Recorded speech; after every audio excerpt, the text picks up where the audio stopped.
This all started out with me just wanting to be famous, but then I grew up and decided that I wanted to try and change some things, make them different. But then hopelessness encompassed my vision, and then brokenness suffocated my intentions, and then I gave my life to my addictions. Cause what's the point in writing music if no one listens? It all ended when I realized no one was paying attention. I was finished when I realized I was just pissing in the wind. This whole time I was somehow convinced that I was gonna make some kind of a significant difference. But how can we find the mysteries in life if we never try?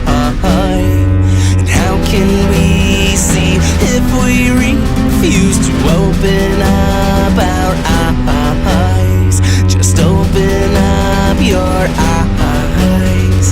People wanna talk about how suicide is selfish, but they don't wanna be with you in your darkest moments. And they just wanna be so cool by seeming selfless. But how many of you fucks would stand up for the helpless? How many of you Jesus freaks would feed the homeless? How many of you preaching peace or throwing stones? This whole situation just seems so fucking backwards. Even as I write, I'm convicted with my own actions. Even the greatest track stars can sometimes stumble, and even the greatest running backs can sometimes fumble, and even the worst drug addicts are sometimes so humble. Even those who succeed are sometimes suicidal.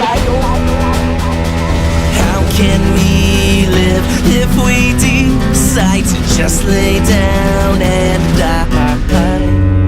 How can we survive if we refuse to provide nourishment for our minds? Just open up your mind.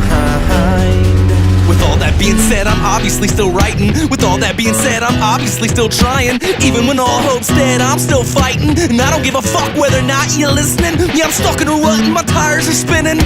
Don't let me touch payment though, cause then I'll be getting it. Don't let me become famous, cause then I'll be saying some things that are gonna draw some serious attention. What? You didn't know that I started the congregation? What? You didn't know that my vision was the foundation? What? You didn't know that I blacklisted all them isms? What? You didn't know that I abolished religion? How can we coexist if we don't accept each other's lies?